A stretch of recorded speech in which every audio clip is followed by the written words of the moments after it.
Welcome to Agile to Agility podcast with Miljan, Bajic. Major show alert! The very first value we wrote is individuals and interactions. Let's take this another level.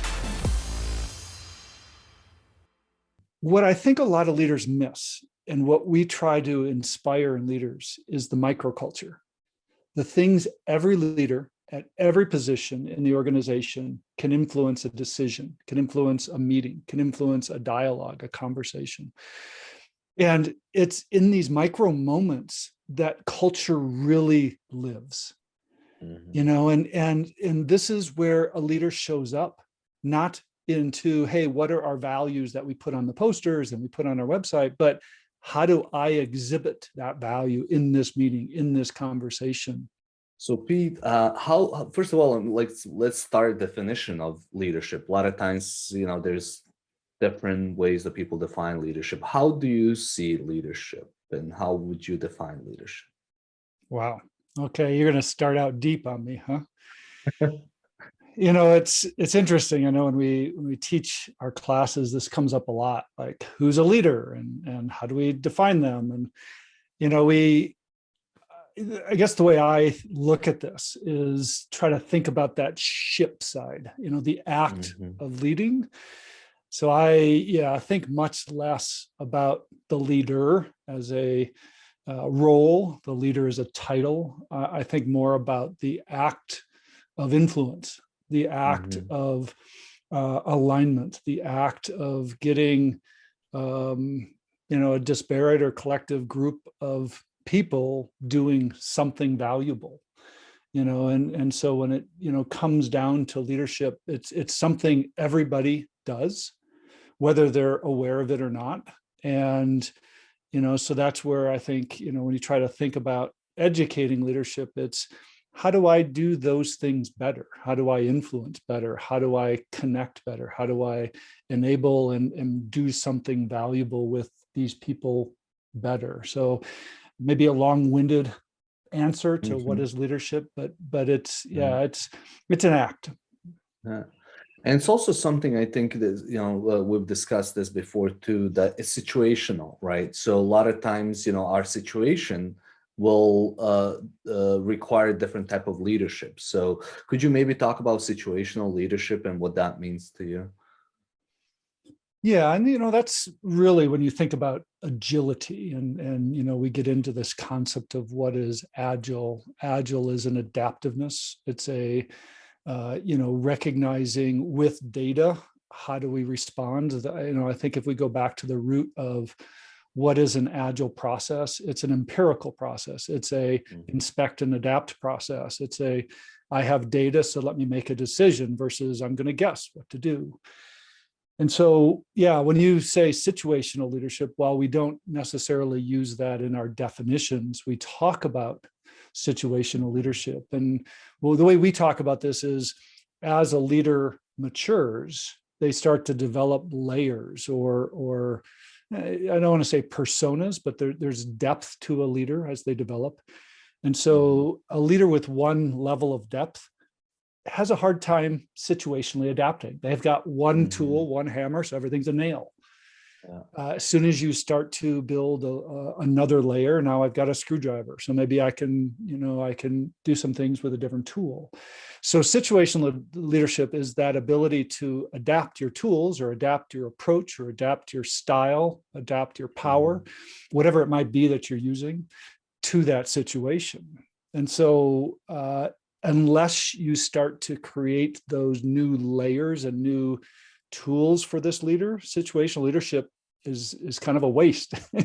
Exactly. It's not helpful without having some of the basic tools and infrastructure to situationally adapt. And a lot of it is also about awareness. We talk about, everybody that you hear talks about awareness and being aware as a leader or as a person, right? So what is it like from your perspective? Like, how do we, somebody that wants to lead and be better aware of what's awareness, and how do you develop that awareness? Well, I think, what you're getting at is the heart of probably any leadership development program. And I think if you were to go to any expert or read any of these books. At the heart of what you're going to find there is self-awareness. And so this is where my understanding of myself will help me understand then how to apply that self or some level of that self in various situations. So yeah, so self-awareness is a very deep topic. I wouldn't even call myself an expert, in self-awareness. I've done a lot of study under, various what I would consider experts or expert aggregators, like a David Rock, I think does really well in this. I wouldn't call him necessarily that expert either, but he's an expert aggregator. He gets experts together in neuroscience and other things. And that to me has informed me a little bit more about, okay, what is our view in terms of that cognitive awareness? What is our metacognition? What, that second operating system running in your head, that's always going on, and, telling you, wait, you shouldn't be doing this, yet you're doing it. And how much do we listen to that? And so, yeah, I think all leadership coaching, all leadership development at its root is really getting towards, are you aware? And how do you develop that? And how do you, in a sense, leverage it to be a better leader? Yeah, and one of the things when I took the Certified Agile Leadership class with you, we talked about, I think it was from Leadership Agility, from expert, achiever, catalyst concept, but that's also from Bill's work. For those of that familiar with Bill's work, it's really that cognitive growth as humans, as adults. It's really about adult development, how we see and perceive world. And as you move from expert to achiever to catalyst, your awareness grows, so you're able to see situations differently. And I think, as coaches, consultants in organizations, a lot of times we're helping people move across that spectrum so they can actually see things broader in their organizations and see things more systematically. How do you help leaders when you're working with clients and you're working specifically maybe with executive leaders? How do, besides coaching, or maybe what are some of the coaching techniques that you use to help them develop that awareness? Yeah, there's probably a lot to unpack there. Do you mind if I take you on a bit of a journey through this dialogue? Is that fair? Maybe that would be even awesome. Yeah. You and I got a chance post-COVID to you came to my class, and I really appreciated that. But even some of that. So one of the things you'll notice when we teach, we go back to history first. Yeah. And so we think about, well, everything we're doing now is not brand new. Agile's not even brand new. In fact, if you were to go back in time, there's this great article I was reading about the concept of prestige for service was the name of the article. It's a very odd title, prestige for, what is that? So go back in human history, all the way back to the nomadic time. Like, this is before agriculture. This is, 2.x million years ago, when humans were just running around the earth. And they talked about leadership at that time was a pay to play service. So if you as a leader did something for a tribe, if you hunt, or if you protected, or if you were good procreator, or whatever it was, you got things from the tribe. They gave you things like the better tent or the better meat, or you got prestige because you did something. And we don't teach this part in the class, but to me the history is fascinating, because circa move up now to 13,000 years ago, and we start agriculture and cities, and we start to build these walls, and all this other stuff starts to happen, which I believe today you could argue most corporations are built on the Game of Thrones technology of fiefdoms and castles and kings and queens. I mean, that's what we see today. And what's really fascinating when you look at the human brain science behind this, our brains are built for autonomy. Back in the day when you were my leader and you provided service, great. But if for whatever reason you started to steal from me, or you started to do stuff and you didn't deserve it, well, I just kill you. or I run away and start my own tribe and then I kill you, right? So we had autonomy. The problem happened when we built these kingdoms and these castles. As soon as there was this dysfunction, people were no longer safe to leave, because as soon as they left, they had no power and then they get killed. So all of a sudden you didn't get to choose your leader anymore. It was because they're the child, or whatever that dysfunction. So the rules of the game changed a bit, because a lot, yeah. So the brain's still thinking, oh, autonomy, but the system changed. So my point of that story is, if we don't understand history and we don't start to understand just the roots of who we are as humans, it's really hard to put that in context today. And whether that's Taylorism of the 1900s, whether that's lean in stop the line mentality of empowering under Deming, or whether that's today in thinking about, or even take post-heroic leadership of the 1980s and 90s, or servant leadership that came out in the 60s and 70s. All of these things have a context. And if you don't put them in some of those contexts, I think leaders have a hard time recognizing the value. So when we're working with leaders, having a bit of that history, connecting back to some of those things. Agile's not new. Agile's a different context of what we've been doing for the last 50, 60 years. And you could even go back 2.x million years, and it's kind of going back to some of those freedom days that I think humans are built on. So to me, that's an important characteristic in helping leaders understand better about their role as leader. Yeah, that just reminds me, like, in a sense, it's like understanding the history, but really it's about understanding ourselves, right? Through that history, we get a better understanding of ourselves. And then it goes back to understanding myself individually, what motivates me, what motivates others, and how do I, better lead in this context, as a leader, right? Exactly. And, you're bringing up things around Bill Joyner's work, the Expert Achiever Catalyst, and, our training does center in that realm. And, so I would say the second thing we try to do for leaders is provide pragmatic, meaningful connection to things they understand. Because, when I think about myself as a leader, the last thing I want is a theory that's like, yeah, whatever. I want tools. I want pragmatic things that are meaningful. And most of the leaders we interact with have a fairly rich technology-centered brain. They're thinkers more than feelers. They like to process things, but they don't like to waste their time. Agilists and a lot of the places we work in, they don't want a lot of bureaucracy. They just want to get to the point and let's go.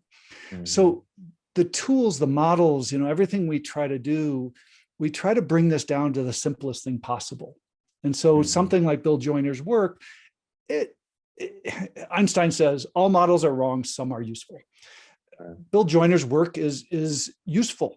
It's not right. It's a model, of course, but I find it to be incredibly valuable, and leaders can see themselves, even with 1 hour's work of exploring the model, leaders start to see, oh, crap, I've been manipulating.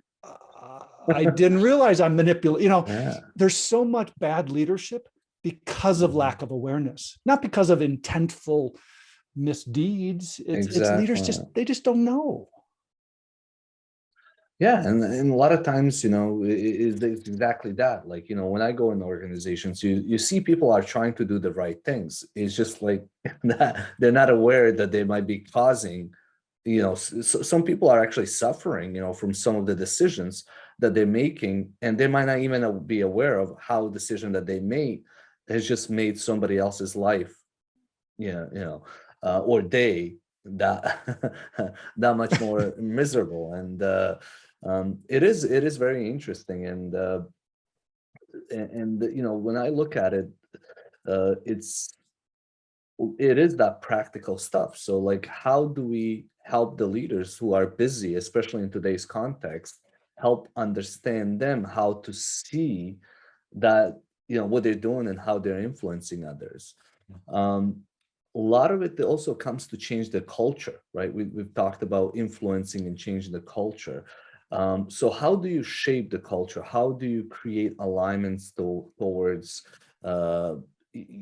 certain type of cultures? What have you done from Another, that perspective? No, you're hitting all of the big topics here. So yeah, culture is awesome, fascinating subject. The way I have found, I say we a lot. When I say we, I talk about our community in terms of the Agile leadership journey. We can talk more about that a little bit later, but this we is a reflection of I, since I helped create it. But what we talk about is the microculture and the macroculture. And this is another fascinating thing that I've come to over time. Early on, everything was around, culture, posters on the wall, these big change initiatives. We got to restructure the organization, all this macro stuff. That's incredibly hard, incredibly expensive, and takes the top level leader to enact it. And those are still going to happen. Those will always be really big, cuts through the organization that are going to have a potentially huge impact, positive or negative. What I think a lot of leaders miss, and what we try to inspire in leaders, is the microculture. The things every leader at every position in the organization can influence a decision, can influence a meeting, can influence a dialogue, a conversation. And it's in these micro moments that culture really lives. And this is where a leader shows up, not into, hey, what are our values that we put on the posters and we put on our website, but how do I exhibit that value in this meeting, in this conversation? So are you saying it's about behavior? Because that exhibiting that is more, you're talking about specifically behavior, right? Yeah, but what does behavior stem from? Awareness and mindset. Exactly. Yeah. So behavior is a symptom. Behavior is a symptom of thinking. I was just in a workshop with a client just yesterday, and it was really ironic. We are talking about leadership power style, assertive and accommodative, and how we show up as leaders, and being more aware of our own power style. And the most senior leader in the room came across and had diagnosis a little bit, and in front of his whole rest of his team said, I think the problem is skills. We don't trust our team because they don't have enough skills. And so I asked the leader in that moment to just step back and reflect, okay, what power style are you demonstrating right there? Is that, because pretty much at that moment, everybody else shut up. And he was trying to get them to get like, what do you think? What do you think? What do you think? And nobody responded. And the previous day, he had asked a very open-ended question. Hey, what do you guys think about this expert? And there was all sorts of conversation. And it was just one of those really cool micro moments of being able to call out a behavior. Okay. And notice the difference in those two dialogues. Yesterday, the rich conversation and the open question. Today, the very closed question. Don't you think it's skills? and how that impacted everybody's ability to feel safe contributing. So yeah, it is behavior, but that behavior stems from my own awareness and then my own thinking on what does it take to create empowerment, engagement, or input into this conversation. That's a great example. And like that, I totally relate to that. Like the behavior is a reflection of your thinking. So if we have, a lot of times the leaders are thinking like, I want stability, I want predictability, right? I want that control maybe, or, some sense of control. So if I'm thinking that way, what are the behaviors that might stem from that type of thinking? Right. Yeah. And the organizations reflect what the leaders are doing. So if the leader sees competition, likely that leader is invoking that competition. If the leader sees disengagement, the leader is part of that system that's creating that disengagement. And so, we like to start with the leader, because when you start to think about any organizational initiative that tries to come in, an agile transformation, a change in, doing Scrum or whatever, it will be trumped by whatever leadership is doing. And so what we try to do is hack into that leadership and say, okay, we've got to start to change that dynamic. Then we can enable some of this other traditional agile stuff to happen. Mhm. And yeah, you're right. It's creating that awareness to recognize that that leader is being mirrored by those Yeah. around him or her in the organization. We need more hers in leadership as well. Yeah, absolutely. And maybe this would be a good time to kind of go back to I think based on I was trying to do a little bit of research and just trying to get a sense of but you started Agile Leadership Program in 2011 through Trailridge, your consulting company, and now it's morphed into Agile Leadership Journey. And there's a lot of people that have been trained through that. And when you reflect back, what are some of the things in the last 10 years? Like, could we talk maybe and explore a little bit about where, when you started talking about leadership in 2011 versus today, where are we as a community? Where are you as far as, how have you grown through this process and through the experience? Because I think we're about to hit this another wave of thinking, or maybe even paradigm, where we're focused more on, like you said, that ship. So could you talk about maybe a little bit about the background and Agile Leadership Program with Trailridge, what you're doing with the Agile Leadership Journey, and the current state? So there's a couple of different things here that we can start a little bit at a time. But I would like to spend. Well, let me take in another journey, because I think it's probably helpful to have some context. So, my background is engineering. And so when people say, well, okay, how do you go from engineer to leadership educator? It seems like a big jump for a lot of people. And I actually argue what I'm doing is engineering. Yeah. In fact, I think what all leaders do is engineering. And if you look at, okay, what's the root of an engineer? It's to optimize a system. Okay, mechanical systems, electrical systems, data systems, storage, whatever. What is the job of a leader? Optimize your people system. So when I look at what I do today, I help leaders optimize people systems, some of the most complex systems in the world. And if you think about our organizations are developing products and services for customers, most leaders end up focusing on those products and services for customers. We're trying to get those leaders to focus on the system that's building those products and services for customers, the people and the organization, the teams, the culture. So what's fascinating from that perspective is this switch for leaders to switch from the working what we call in the system to on the system, and that switch. So when I was in my own journey on this, I was a VP of engineering, and I was, I'd worked years for Rational Software. I don't know if you know that background, but so I was in the process space, but as a leader, building tools and doing all the good things, the bad things, the waterfalls, the agile, the agile-esque type things that we did back in the 90s and early 2000s. And I said, I want to try this agile stuff. And so as a leader myself, I and Dean Leffingwell actually worked together in our first agile implementation. I was VP of engineering. Dean Leffingwell was one of our investors in our company. We were working together on this stuff. We both sucked at it.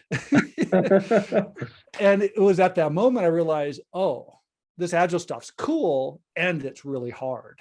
Yeah, it was really, I actually listened to the podcast that you did with Dean recently, and that was actually a good listen. So I really enjoyed it. And I really didn't know that you guys worked together. So that was really cool. Yeah. So got a lot of different history we could explore there. But yeah, so fast forward a little bit. I ended up getting laid off from a VP role, and longer story there that we don't need to get into. Yeah.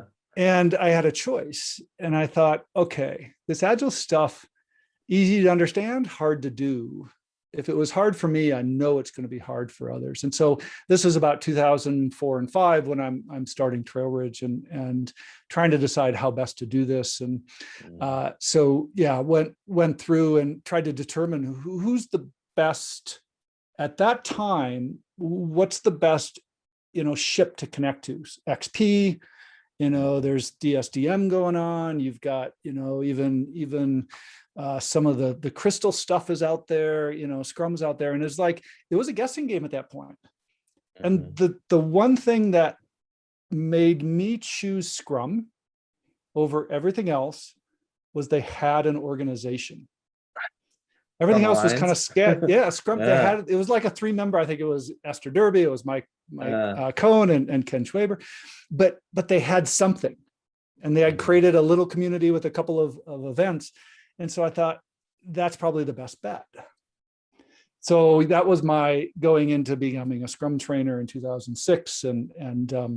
But I actually joined that because I literally hated the 2-day Scrum Master class. Like most people do. Like how could you be a certified Scrum Master in 2 days? That whole argument, that was me. Who did you take your Scrum Master class with? I took it with Mike Cohn. And Mike's awesome. He didn't do all of the hokey stuff I would say Ken Schwaber did. He was much more pragmatic. Mike Cohn is awesome, and I even today, I just can't imagine that guy circa, what is it now, 15, 16 years later, he's still doing the damn same thing. Like, how the hell do you do that? I can't do the same thing for like 2 years. Yeah. But I joined the Scrum Alliance to change the Scrum Alliance. And my goal in changing the Scrum Alliance was to bring coaching into the Scrum Alliance. And so Mike Cohn gave me the permission to create at the time, the CSC, the Certified Scrum Coaching Program. Yeah. And we did that in 2007 with the help of like Roger Brown. And if you need to interview Roger Brown, he'd be a really good one for you. I was going to talk to him while I was in San Diego because he's still there, right? Yes, retired but there and surfing. Enjoying life. But so my whole point was join the Scrum Alliance to make it better, and that was the coaching program at the time. I never 10 years as a certified Scrum trainer, never taught a public class. Never taught a public class. Trained thousands of people, but it was all in service of coaching and client guidance.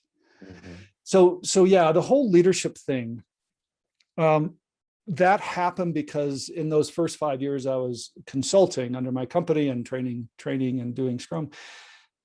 I noticed a pattern. We teach them and they say, my leader won't let me do this stuff, or my organization doesn't let me do this, and I just really got frustrated with that. And I'm like, okay, this sucks, kind of like Ken Schwaber says, this sucks, and that makes me sad, right? I think that was one of his favorite quotes. So I would say that, but it wasn't enough for me. I felt like we needed to do more. And so that put me on a journey of leadership. So this is 2007-8. So it took me a few years to build the tool set, to understand culture, to dive into leadership, to look at David Rock, I'm on a search. I'm like, feel like one of those now, roamers around the world trying to figure out what's the right stuff. And so 2011 was the first time I instantiated the class. We called it at the time Leading and Coaching Agile Organizations. And what's really amazing to me, everything we're teaching today is roughly the same tools and models, but how we teach it and the nuance and the language, everything's completely changed around it. But the models actually held together really well. So the CAL that came out of the Scrum Alliance saying the number one request is get leadership training. And so they asked me to come back in and help, like we did with the CEC, to create the CAL educator. And I worked again with a couple other teams. We had people like Peter Green and even people outside Scrum Alliance like Pollyanna Pixon, Steve Denning.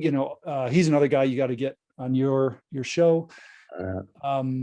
So that was just fascinating to bring these people together and to co-create the CAL program. Was pretty fascinating.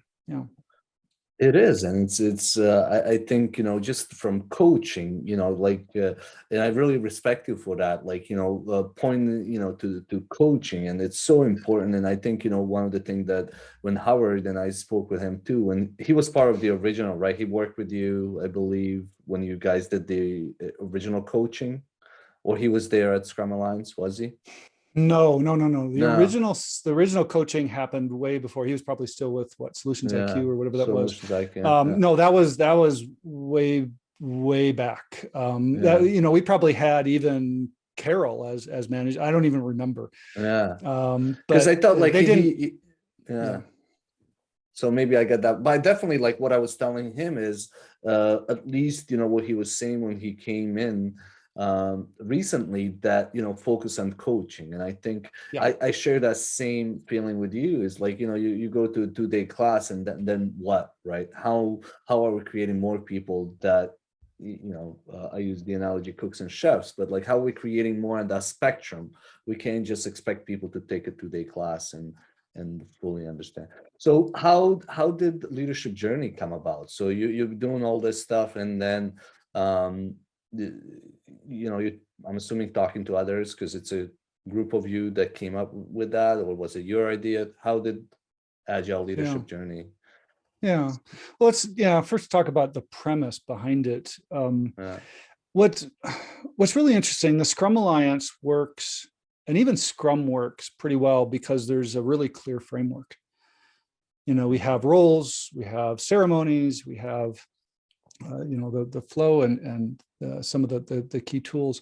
And so no matter who you are, you can teach it different ways, you can have different quality, but the student's going to get, for the most part, the same thing at the end. Mm-hmm.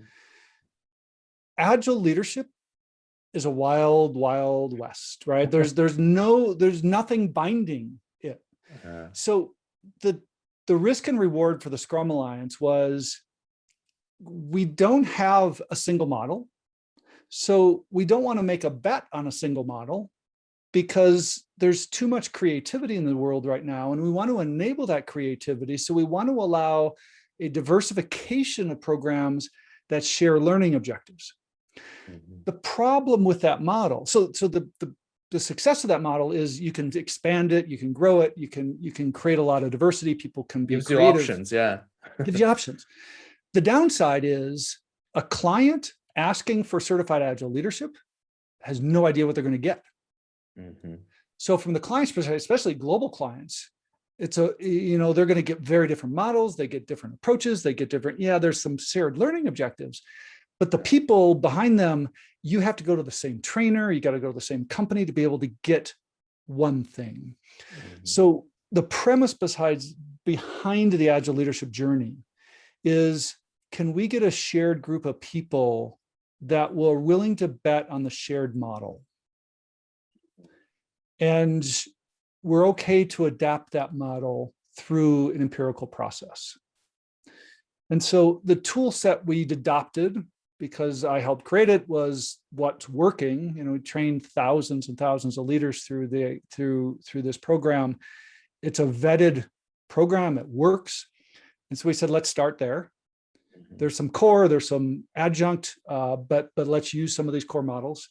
And if you want to come into this program, you agree to use that framework so that we can have consistency. So if somebody chooses Agile leadership journey, I know I'm going to get a certain Scrum-like framework, a certain leadership model, culture model, how I'm going to go through transition model, things like that.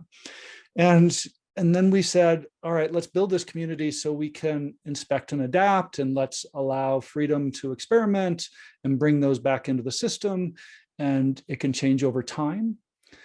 Now, how good are we going to be at that? That's something I think we've got to prove out.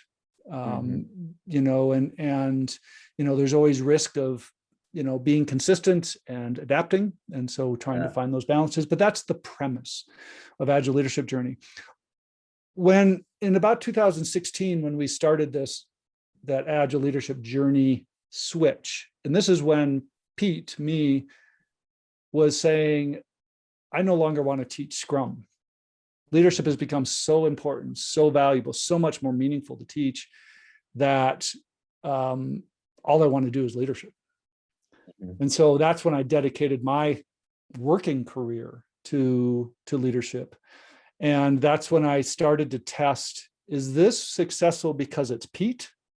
Is it successful because of the model? Can other trainers teach this? And so the whole hypothesis was, let's see if we can scale it. Let's see if others can teach it, get similar results. And that's what we've been doing ever since 2016. And today we've got, about just under 40 global guides who are teaching coaching using this curriculum. And, the way we look at this, it's a parallel to scaling Scrum, Safe, Less, whatever it is you want to do. This is a way to scale mindset, a way to scale, leadership and values in the organization, that we do not teach we don't teach Agile. Yeah, we teach but leadership, also culture, and change. Yeah, exactly. And I think some people also leverage leadership circle, or even some people leverage and specifically the assessments, Bill Joyner's assessment or leadership circle assessment. Maybe just a follow-up question to that then is, what is your take on these assessments, like leadership circle, like the one also Bill has? And there's many different assessments, right, to help organization assess. And I find them helpful, but sometimes they can be a little misleading as well. So I'm assuming there is assessment as part of the Agile leadership journey, and part of that kind of approach, or the combination of frameworks that you're putting together. Yeah. So, I look at assessments like I look at models. They're all wrong, and some are useful. Yeah. So yeah, assessments are useful when a leader puts in the energy, they get the energy out. Don't, garbage in, garbage out, quality in, quality out. Same thing with an assessment. So the leaders that take it seriously get a lot out of assessments. And it doesn't really matter. Obviously, it can be bad assessments, but leadership circle, Bill Joyner's leadership agility, you could argue one's better than the other, blah, blah, blah. Whatever leader's going to put meaningfulness in, they're going to get some meaningfulness They're going to out. get it, yeah. But we don't do that. That's not a starting point for us, though. That to me is a pretty deep place to go, and it's pretty intensive. And so what we try to do is separate awareness from practice. And we use those terms rather than teaching and coaching, because for a leader, it's about inspiring the awareness and developing the practice. And this parallels Cal 1, Cal 2, or now they've separated Cal E, Cal O, Cal T, and then Cal 2. So what we do is we want to inspire as many as possible. So we try to make that as easy a bar as possible. So it's just about self-awareness. So put yourself in there. What do you think? And how do you agree? And you get value from that. You get value from those tools, and you can self-assess to a certain degree. You're going to, we all lie to ourselves, but it gives people get value without a formal 360. But then we move that 360 into the practice program. And so when you come with us for 6 months, okay, now let's go deep. You got to put it into practice. Now we can put it into practice. Exactly. And so we leverage assessments, and that's true on the leadership side as well as the culture side. We have assessments on both of those sides. And so it can help. And I like what you said about the awareness, and separate the awareness and practice, and that's a really good way to look at it.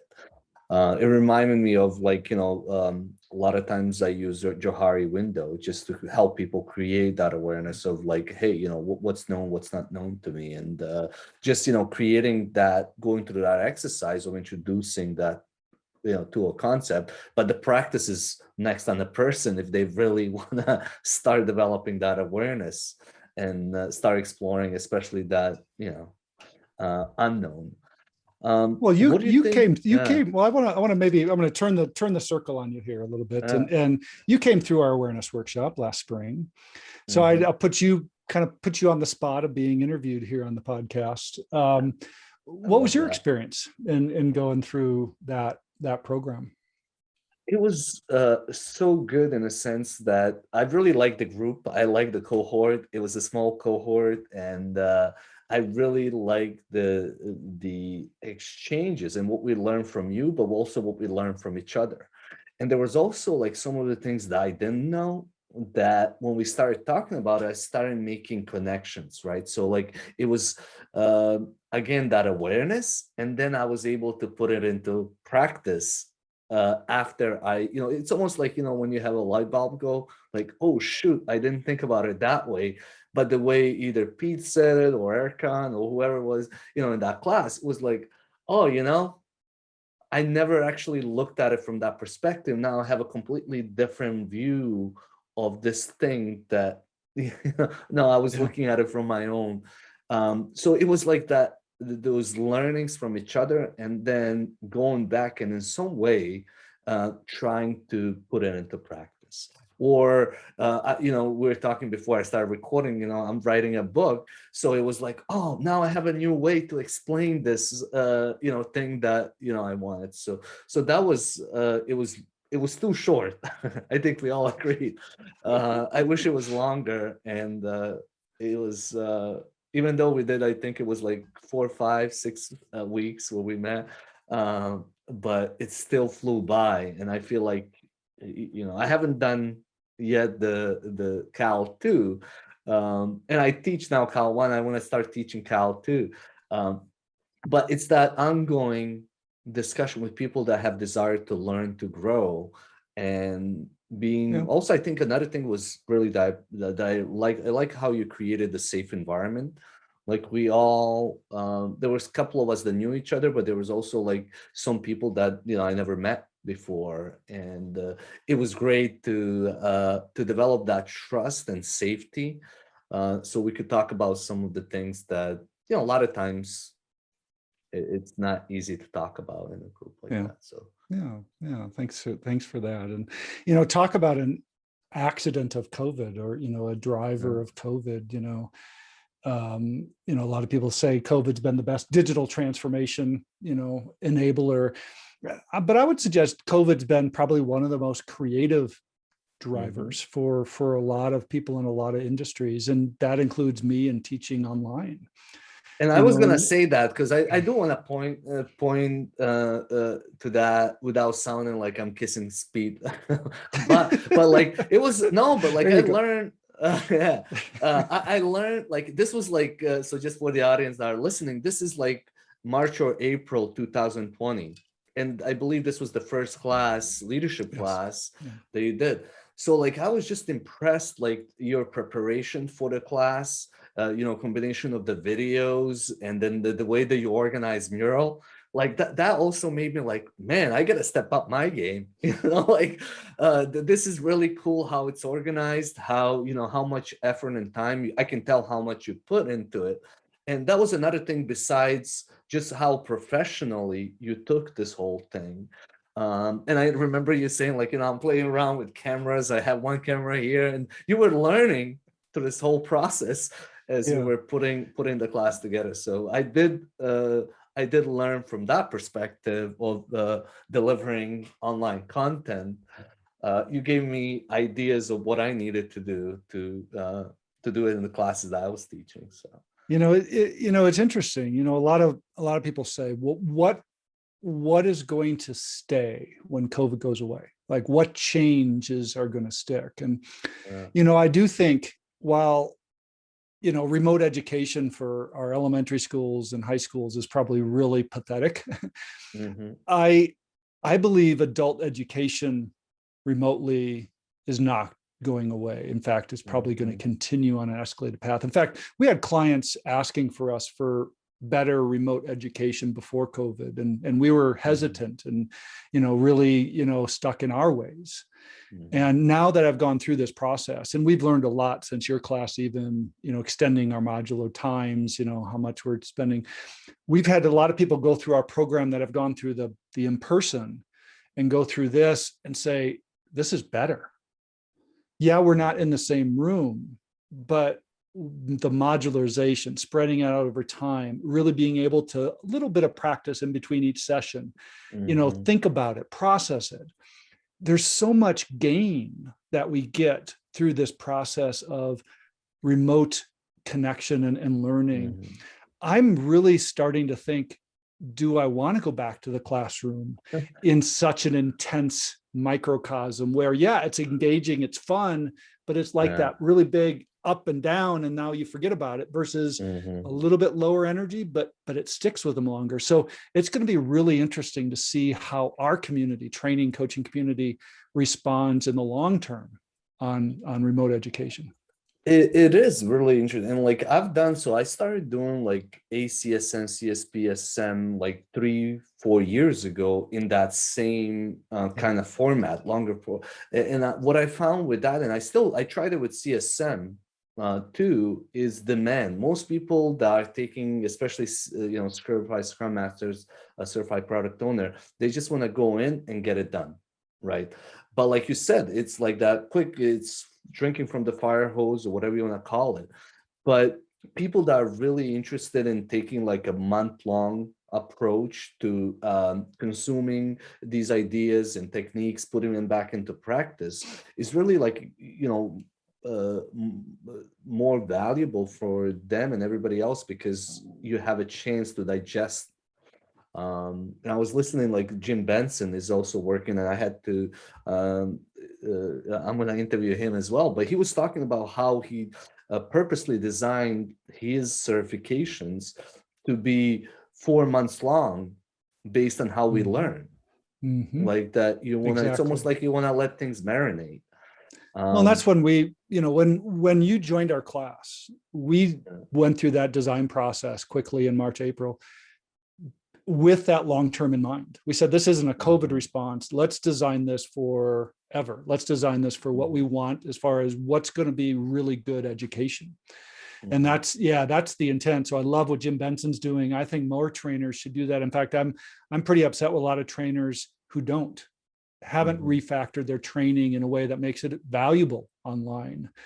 And we've had a lot of people like you that hesitated doing that. Then they came to our class, because we get a lot of coaches and trainers come to our class, and they're like, oh, I don't know if I ever want to teach the other way again, because they all of a sudden start to see it. And so, that was our thinking anyways. And I'm not saying we're perfect. I'm not saying, we're, we've got it all worked out, but it's definitely causing me to think what's going to happen when stuff goes away. And I'm trying to think about that too, because another thing from learning, and even if we go back into training, I'm thinking about like, how do I bring some of this stuff into a physical? How do I combine some of these tools? And if we go in a physical, like how would we use Mural in a class? And combine some of the things that work really well in virtual. Would some of this work also in a class where people are there, but they're, for some parts, they're interacting on Mural? So it's going to be interesting to see how things pan out, hopefully, when we go back. What is your thought about like where our community is heading? Like, again, I do think there's a lot of things that indicate to me, maybe a lot of it is subjective, but that there's a paradigm that's shifting, and I think we're gonna see more focus maybe on the people side of things. I'm not sure, but what are you seeing? Anything slowly shifting? Do you see any new paradigm or anything that's what has COVID triggered besides training that you think we'll be seeing in the next maybe 2, 5, 10 years? I don't know. I appreciate the question. Certainly I don't put myself up as a futurist, but I don't think but just take COVID out of it. I think the writing's on the wall. There's a lot of commoditization in Agile, right? So Scrum training commoditization, you can learn Scrum in a lot of different ways. You don't need a $1,000 course to probably do that. And so I think that's going to threaten a lot of Scrum trainers. I think the coaching side, and that's what I love about Howard. So I was on the board of directors when Howard came in and pitched. And, to be honest, he blew me away. The simplicity of his pitch to the Scrum Alliance was really impressive. He uses that card technique. He did that he did that technique as his presentation to the board. That's awesome. Yeah, that's awesome. So awesome. for people that are not familiar, Howard is the CEO and Chief Product Owner at Scrum Alliance. So when he communicates to our community, it's via video, and he doesn't have any slides. It's on these little cards with a couple of words on them. So yeah. So unfortunately, though, I think, and I've seen this, I've been predicting this for the last 5 years, Scrum's commoditizing. That's part of my reason for getting out of Scrum, is I think, okay, there's enough people that can do that. So what's the next wave? Well, I believe some of this wave we're seeing right now is we've got to focus on leadership. We've got to focus on the organization. We've got to focus on the systems. And those are becoming more complex. They're more remote. They're more global. They're more dynamic. We're seeing faster. You look at the auto industry, cars go from a 6 to 7 year cycle from design to deployment down to now 2 to 3 years. So we've cut that in half. That's huge pressure, right? How do you get a system that's been working forever to restructure like that? Or you've got a medical company that basically has been built on 2-3 year hardware cycles of diabetes pens, and all of a sudden need to go into 2-3 month cycles on software for the pens that updates the data so they can manage the data. So you're talking about massive shifts in the way business is done. And Scrum's a tool and Agile's a tool, but that the system, how that system works, that's to me where the meaning and the purpose is. And I don't think there's an answer there. I don't think there's a one way to do that. And that's why it's a fun space to be operating in. As a coach, I really enjoy the complexity, and I really enjoy the co-creation that we have with our clients. In fact, I'm working with the medical client right now that's going through that hardware to software process. And one of the senior leaders said, "Pete, you're not like most consultants." And I said, "Yeah, how is that?" I'm like, "Well, most consultants come in and they assess, and then they give us recommendations." And it's like, yeah. And she happened to be going through, we're teaching the class at the same time, because our philosophy is, we're not coming in here to tell you how to do your business. We're coming in here to teach you leadership and help co-create with you a new business. And so our engagement model matches our teaching style. And so as you start to see, yeah, what I'm trying to be more catalyst. I'm an outsider here. I could tell you what I think, but that's one data point.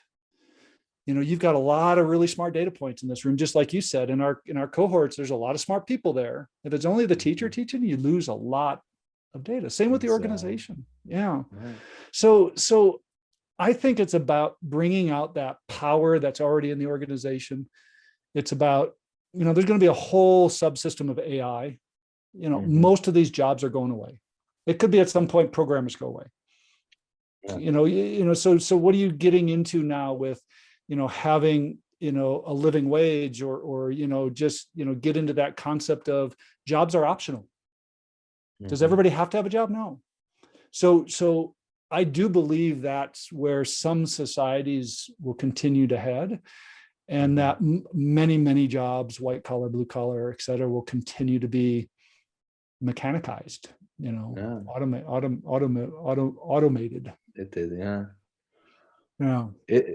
It's interesting, and that's why, it's tough to guess, or it is a guess, and it's tough to understand how things will change because it's all complex and dynamic. But I definitely see those things changing. What would you recommend to maybe Scrum masters and people that are inspiring to get better at understanding leadership, agile leadership?